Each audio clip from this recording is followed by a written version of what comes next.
සියලු දෙනාටම ආවිෂ බොහෝ වේවා කියලා ප්‍රාර්ථනා කරනවා. 2026 අගෝස්තු මාසේ 17 වෙනිදා ඇතිවෙන රවි ගහ මාරුව කුම්භ ලග්න හිමි ඔබට කොහොමද සුභාසුව ඵල කියලා තමයි අපි අද කතා කරන්න උත්සාහ ගන්නෙ. මේ රවි ගහතුමා මාරු වෙන්නේ ඔබේ 7 වෙනිදට. රවි ගහතුමා කියලා කියන්නේ 7 වෙනිදට තරම් සුභ ගහයෙක් නොවේ. නමුත් මෙතන යම්කිසි බලයක් තියාගෙන ඉන්නවා. ස්වක්ෂිෂ්ඨ බලයක් තියාගෙන ඉන්නවා. රවි ගහතුමා 7 වෙනිදට ආවම මෙන්න වගේ කරුණු කාරණා වලට විශේෂ මූලිකත්වයක් ගන්නවා. හවුල් ව්‍යාපාර කටයුතු වලට ඒ වගේම විවාහයට බලපෑම් ඇති කිරීමේ හැකියාව තියෙනවා. අපි බලමු මේක කොහොමද වෙන්නේ කියලා. රවි ගහතුමා කියන්නේ නායකත්වයට ප්‍රිය කරන ගහයෙක්. ඒ නිසා ඔබ මේ කාල සීමාවේ තමන්ගේ බිරිඳට සහ සැමියාට නීති දාන කාල සීමාවක් බාටපත් වෙනවා. මම කරන දේ තමයි හරි, ඔබ කරන දේ වැරදි. නිතරම බලනවා තමන්ගේ වටේ ඉන්න අයව යටත් පහත්ව තියාගන්න. තමන්ගේ මතයට අවනතව තියාගන්න. මෙන්න මේ කාල සීමාවේ කුම්භ ලග්න හිමියෝ ඒ ගැන ඔබ සැලකිලිමත් වෙන්න. ඔබේ පෞල් ජීවිතය ඇතුලේ බිරිඳ සහ සැමියා අතර යම්කිසි මත ගැටුම් ඇති වෙන්න පුළුවන්. ඒ කියන්නේ බලය සමග පොරබැදීමක්. තමන්ගේ නායකත්වයේ සම්බන්ධව පොරබැදීමක්. තමන්ගේ බලය තහවුරු කරගන්න. තමන්ගේ බලය ආරක්ෂා කරගන්න තමයි මෙතනින් උත්සාහ කරන්නේ. අන්න ඒ නිසා පෞල් ජීවිතය ඇතුලේ යම්කිසි මත ගැටුම් ඇති වෙන්න පුළුවන්. ඔබ ඒ ගැන විශේෂ සැලකිල්ලක් දක්වන්න මේ කාල සීමාවේ කුම්භ ලග්න හිමි ඔබ මේ රවි ගහතුමා මේ 7 වෙනිට ආවන් පස්සේ මෙන්න මේ වගේ දේවල් වලට යම්කිසි බාධා ඇති කරනවා. බාධා ඇති කරනවා කියලා කිව්වත් වැරදි මෙතන.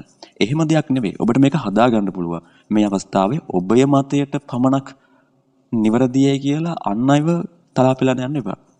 අන් අයටත් අවස්ථාවක් දෙන්න ඒගොල්ලොන්ගේ අදහස ඉදිරිපත් කරන්න. ඔබේ මතය තමයි මෙතන නිවැරදි කියලා පෙන්වන්න යන්න එපා. ඒක පිළිගන්න කියලා තර්ජනය කරන්න යන්න එපා.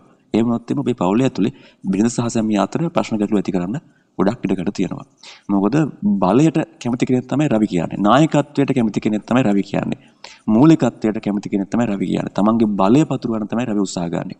අන්න ඒ නිසා මේ 7 වෙනිට ආවන් පස්සේ විවාහය ගැන කතා කරන නිසා තමන්ගේ අනිත් සහකරුවා හෝ සහකාරියව තමන්ගේ ග්‍රහණයට අරගෙන තමන්ගේ නීති පද්ධතියක් යටතේ තියාගන්න උත්සාහ ගන්නවා. අන්න ඒක කරන්න එපා. මේ කාල සීමාවේ විවාහ ජීවිතය කියන්නේ දෙන්නටම එකම සමාන බලයක් තියෙන විවාහ ජීවිතය ඇතුලේ.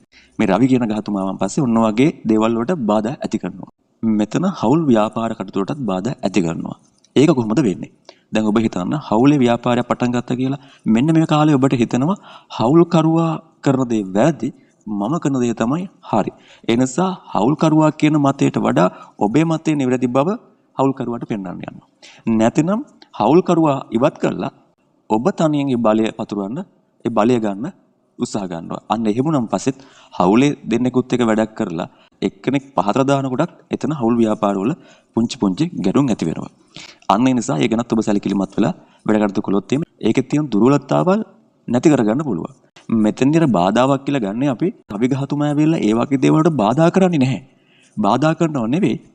මෙතෙන්දී අර නායකත්වය ගන්න යන ඕනකට වඩා. පැහැදිලිද? දැන් හවුල් කරුවා කියන දේවල් ඔබ පිළිගන්න කැමති නැහැ. මොකද ඔබ නායකයෙක් වෙලානේ දැන් ඉන්නේ. 7 යන්නේ රවි ගහතුමා ඉන්නවා. දැන් ඔබ නායකත්වයට තවත් කෙනෙකුට හිස නවන්න ඔබ කැමති නැහැ. ඔබ කියන දේ නිවැරදි කියන එක තමයි ඔබ ඉන්නේ. ඔබේ මතය තමයි ඉන්නේ. අන්න එහෙම වුණාට පස්සේ අර හවුල් කරුවාට ඔබ එපා වෙනවා. එයාගේ අදහස පිටට දාන විදියක් නැහැ. අන්න එහෙම වුණාට පස්සේ ප්‍රශ්න ගැටලුවක් ඇති කරනවා. මොකද හවුලේ ව්‍යාපාරයක් කරනවා කියලා කියන්නේ හවුල් වැඩ කටයුත්තක් කරනවා කියන්නේ දෙන්නගේම අදහස් එකට එකතු කරලා තමයි මේක ඉස්සරහට යන්න ඕනේ.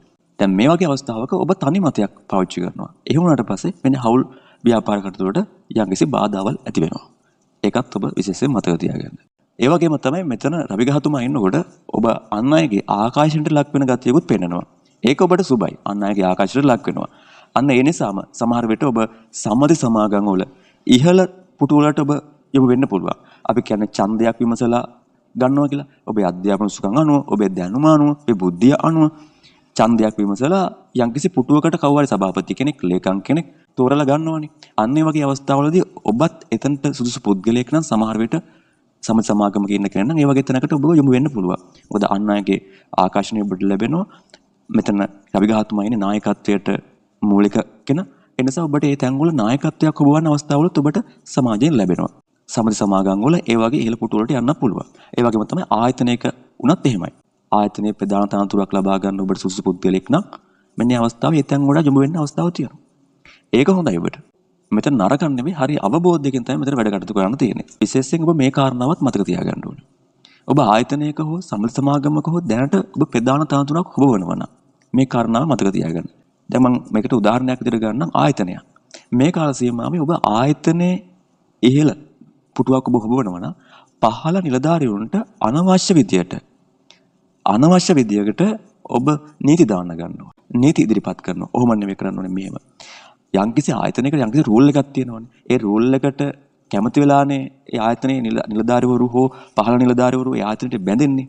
නමුත් ඔබ මේ මොහොතේ රූල් එකකින් පිට නීති දානවා. ඒ ආයතනයේ තියෙන නීති පද්ධති වලට අමතරව ඔයාගේ පෞද්ගලික අදහස් වලින් එතනට නීති දාන්න ගන්නවා.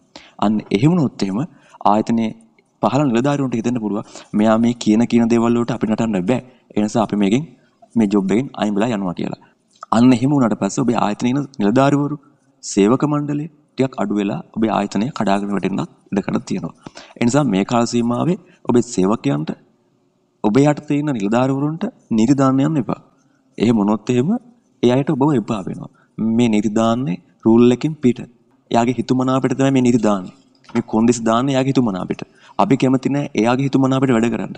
ආයතනයේ රූල් එකක් නම් අපිට ප්‍රශ්නයක් නැහැ. නමුත් මෙයාගේ මතයට තමයි මෙයා දාන්නේ. අන්න එහෙම හිතලා ඔබේ ආයතනයේ නිලධාරීවරු ඉල්ලාස් වෙන්න පුළුවන්. එතනත් ඔබට පුංචි ප්‍රශ්නයක් ඇති කරනවා රවි ගහතුමා මේ 7 වෙනට ආවම පස්සේ.